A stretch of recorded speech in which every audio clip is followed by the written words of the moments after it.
Hey, what's going on, ladies and gentlemen? Welcome back to season 3 of FanCastit. Oh my God, it has been a tremendous break. Did you have fun on your break? Going right off script, but yes, I had a tremendous time. I'm Mark. I'm Sean, and today on the docket we have Batman. The Batman. Now that Ben Affleck has dropped out officially of the DC extended universe, or whatever they're calling it now, Because of all his stints in rehab and alcoholism and allegations that he's touching women inappropriately. Yeah, that's not great. That leaves Matt Reeves, the director, to have to direct a Batman-less Batman movie. So you know what we about to do. Oh, we gotta put together a Batman. We're gonna put together a Batman movie. To explain off, we have to both cover each a Batman story or script of our own because Matt Reeves hasn't exactly released one. Yeah. So we're gonna do that as short as we can. So try and do it for 2 minutes each. And then we're gonna tell you who we got casted. Real quick explanation. Mine is going to be a psychological thriller mixed with a crime drama movie that really explores the early relationship between Bruce Wayne's Batman and Tommy Elliott the Hush. All right? It's going to feature a pretty short list of Batman's rogues, including Catwoman, the Riddler, and the Penguin. And it's essentially going to set up the crime world of Gotham City around him while Batman strives to achieve his ultimate goal of cleaning up the streets of Gotham with the help of some allies.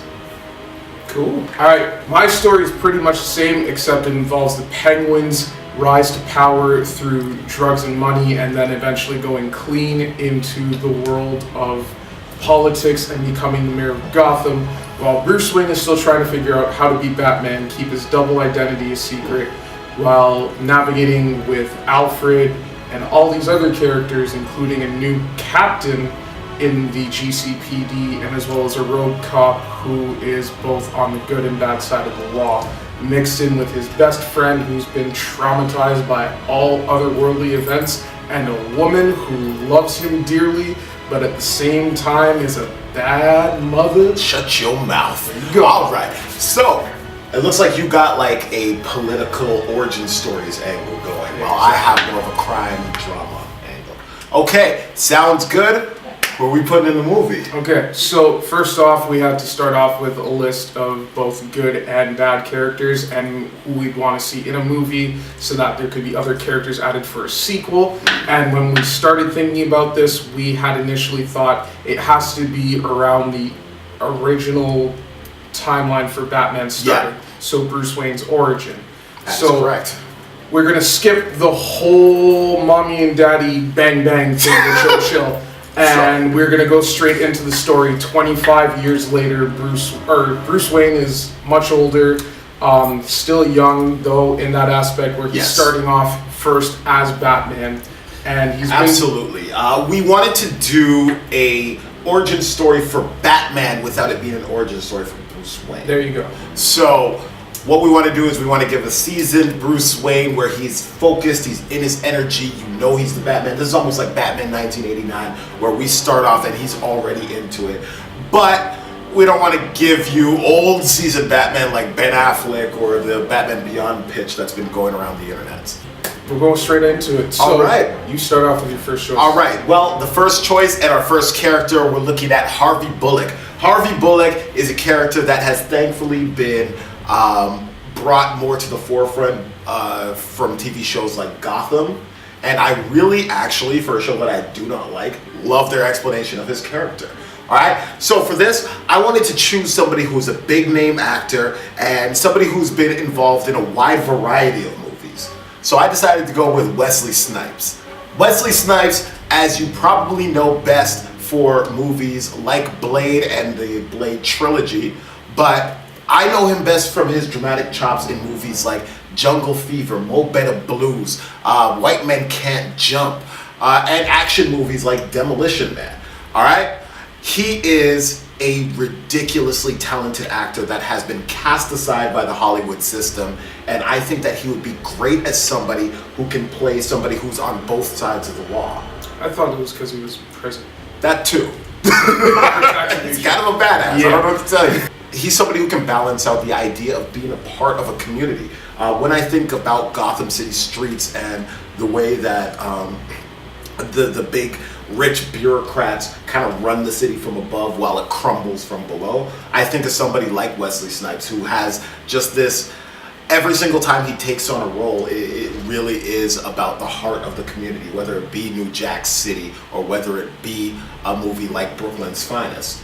In fact, I drew a lot of inspiration for his characterization based on the gangster character that he played in Brooklyn's Finest. If you haven't seen it, it's a gorgeous film by Antoine Fuqua. Check it out. Cool. So for my pick for Harvey Bullock, I chose Jonah Hill. I went completely opposite. Whoa! So with Jonah Hill, I figured he would be the epitomization of the character in the comic books. He's short, he's kind of chunky, but he's very, very brisk and firm with the law, only when it applies to criminals. But when it applies to him, he uses any avenue that he can to get somebody. So I figure with the dirty, corrupt system and underworld, there's Jonah Hill just there in his suit jacket and his long overcoat with his little hat, and he goes around and he pays for informants, he beats up people, he goes to certain city officials that are high up mobsters, and he goes to information from them, and he gets shot down sometimes, but he turns other corners and turns other stones. He's that nitty-gritty cop that Gotham City needs. Roles that Jonah Hill has been in, if you haven't known him, 21 Jump Street series. There's also Superbad, which was his breakout film. That's true. He was also in War Dogs and The Wolf of Wall Street. And you know what? The thing I like about both the characters that we chose, different as they are really good at blending themselves into really meaty, dramatic roles while still being known for kind of one thing. You know, Wesley Snipes for his action movies and Jonah Hill for his comedies, but both of them are really good. All right, so for our next pick, we are going with somebody who has only really been a cameo in a lot of different movies. He did have kind of a role in Batman Forever, but we're not talking about Batman Forever. All right, I'm talking about my man, Edward Nygma. All right, Edward Nygma has had a bit of a transition in the comic books. He went from transitioning from a kind of gimmicky character, a gimmicky villain in the Batman universe, to becoming somebody who was kind of feared for his intelligence. And he's become a Gotham City informant, or a Gotham Police Department informant, to actually working for the Gotham Police Department. So with Edward Nygma, his origins revolve around his father not being the best father in the world, and Ed Nygma always getting punished for being too smart, and his father calling him stupid for it. Now, with Ed's origins, he continues on, he gains intelligence, he's one of the smartest people in the DC universe. Okay, so for the role of Edward Nygma, if you haven't figured out, we're talking about the Riddler in the Batman universe, I decided to go with somebody who is a little outside of the box, because I want somebody who really differentiates himself from all the people who have played him in the past. I wanted somebody who had strong dramatic chops and somebody who you could really identify with his struggles mentally. I decided to go with Dev Patel. So, Dev Patel, you probably know him best from Slumdog Millionaire, which is a shame because he's had so many amazing roles over the years. From his amazing turn in the beautifully written show Newsroom, all the way down to his starring role, which got him an Oscar nomination for the movie Lion. All right? He is somebody who deals with complex emotions really well on camera. And I kind of based what I wanted Edward Nygma to be off of his character in Lion, where he was a character who was obsessed with finding his birth parents. And it took over his entire life, and you could just see his mental state crumbling down and crumbling his relationships with everybody around him. And I really want him to bring that level of intensity to this character. Cool. Alright, so the role for Edward Nygma, I had to choose somebody who was both suave, somebody who was intelligent, somebody who could be broken down mentally, and somebody who just wants to be recognized. I'm talking about Dave Franco. Okay. Dave Franco is known for his roles in Jump Street, or The Broken Tower, or appearing in movies like Now You See Me, where he was a magician. That's true. I'm taking his role specifically from The Broken Tower because I'm in that state of mind where he's a poet, where he directed and starred in a movie by himself. I wasn't even aware he directed. Yes. He puts on this front where he is better than your average poet, better than your average person. I need that intensity when it comes to Edward Nygma, because Edward Nygma needs to be able to be like, I am better than you. I am smarter than you. If I can outsmart you, you can't live within my society. You're not worthy to be on my level. In that sense, I love it. I think Dave Franco would be perfect for this role. I can't see anybody else doing it. Plus, when he puts on them shades, perfection. He definitely looks like him. Not gonna lie. Okay, so now we got Lady Shiva. You want to explain what Lady Shiva's role is in this story? Okay, so Lady Shiva will be the replacement for Ra's al Ghul. Not so much in the sense that Ra's al Ghul didn't help train Batman, but more in the sense that Batman's been to many or multiple different masters, which he has been in the comics and in his career. We're talking one of the strongest people in the universe for assassinations and ninja-like skills. She is a lady, she is beautiful, and she will kill you if you look at her in the wrong way. I love her interpretation on this current season of Young Justice right now. It's great. She's such a badass, man. Okay, well, I had to go with the triple OG badass, man. There was nobody else I could even think of to cast. I'm talking Ming-Na Wen, Miss Ming-Na Wen, all right? For as long as I have been alive, she has been Mulan, but I mean, that's just where it starts. I mean, it kicks absolute tuchus on Agents of S.H.I.E.L.D., and she's great in that role, but none of that matters because she was in Street Fighter, all right? She was Chun-Li in Street Fighter, bro. Case closed. I don't even know what else to say about that. Like, look, she's a great dramatic actress, but that's not even why we're looking at her. We're looking at her because she is so capable of handling action scenes that she looks like she can kick the butt of anybody that we choose to end up playing Batman. And that's what I want. That's terrific. That's actually pretty good. I know she does her own choreography and stuff. Yes, she does. In Agents of S.H.I.E.L.D. She was also one of the main voice actresses for Avatar. Oh, that's right. Yeah, she played Chief Beifong in Avatar: Legend of Korra. So I couldn't think of anyone better to pick than Kelly Hu. Now, with Kelly Hu, things get so frantic. She's beautiful, and she can kick butt. Just like Ming-Na. She just hadn't been around as long. Now, with her roles, she's come back, and she's been in Nikita. Yep. Nikita Femme Fatale, man. Yep. That's right. She has been in Designated Survivor as an agent. She's been Lady Deathstrike in X2. I can't forget she was in that movie. Oh yes, my God. She was kicking Logan's butt before Logan knew what a butt kicking was. But beyond that, she's a phenomenal actress, and she can act her butt off. What I needed her to do for Lady Deathstrike is be a beautiful woman that looks like an assassin and that is imposing as all hell. Yeah. When she looks at you, you know that she's good. I think that the difference in our castings is that Kelly Hu is really one of those actors who can kind of impose intimidation without saying a word. Exactly. Where Ming-Na Wen has that more general feel, like she's like a general, like she looks like she could have easily been in Full Metal Jacket and it wouldn't make a difference. Exactly. All right. So who else we got on here? Okay, so moving on, we have Lucius Fox. Of course we need a Lucius Fox. Come on, it's the Batman universe. Who is going to equip the Batman? All right, Lucius Fox, for those of you who don't know and you just kind of started into the Batman universe, it's Morgan Freeman. All right, Morgan Freeman is Lucius Fox. All right. Essentially, he was Christopher Nolan's Lucius Fox. Yeah. Lucius Fox is the head of Wayne Enterprises because that is who Bruce Wayne appointed. He used to run the Applied Sciences Division and still looks at it from time to time, but nobody technically goes down there because Applied Sciences is a secret. So we want somebody who is cool enough that they look like they can handle their business on Wall Street, while also smart enough that they can run the entire applied science division of Wayne Enterprises.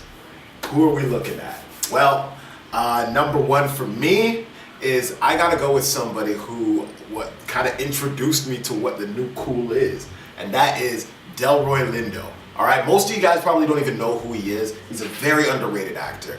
I first fell in love with him while he was playing West Indian Archie in Malcolm X, and he's just been on my radar since. He does not get remotely the amount of credit that he deserves.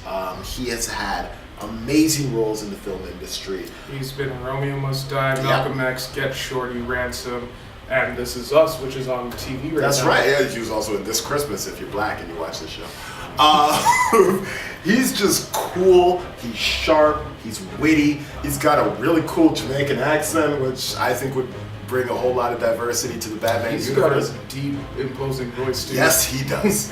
And I would love to see him get the chance to play Lucius Fox. All right, for Lucius Fox, I want a little softer tone. I went for somebody who gives that suave smile, somebody that's also underrated in the film industry and in Hollywood altogether, because the white machine in Hollywood just grinding up all the black people. It's a fact. So I picked Terrence Howard. Hey, bring him back, bring him back, bring him back, bring him back. Terrence Howard got dropped from his role in Marvel as Rhodey.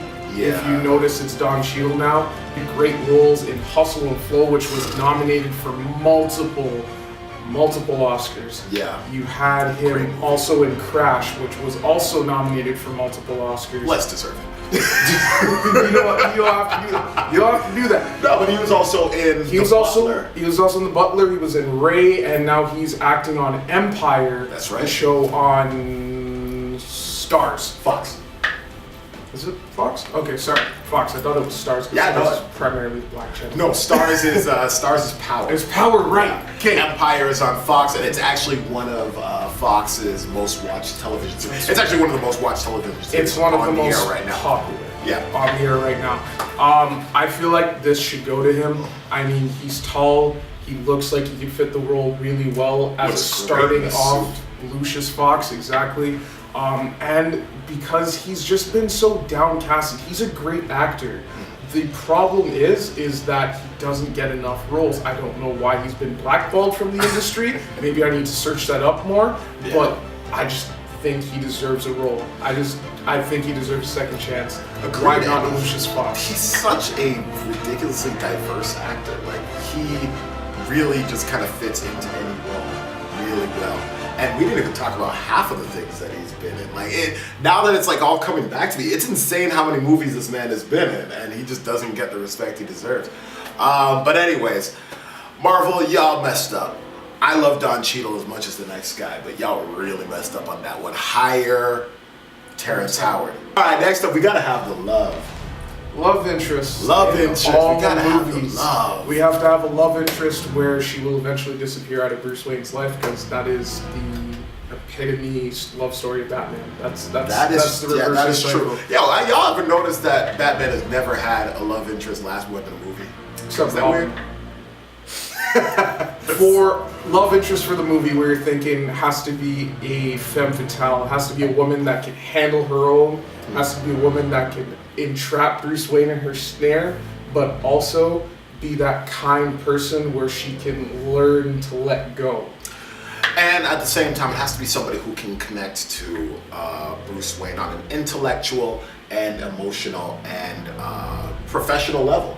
I think that one of the biggest reasons why Catwoman has been such a force in Batman's life is because they really are truly equals. So for Selena Kyle, who did you got? All right, well, I had a couple of different people that I had gone through. This was actually a really hard cast because for me, I grew up obviously watching the 1992 Batman movie. Tim Burton's Batman Returns. Batman Returns. And Michelle Pfeiffer is just the shit. But when Dark Knight Rises came out, I really liked Anne Hathaway. Like, I really liked her.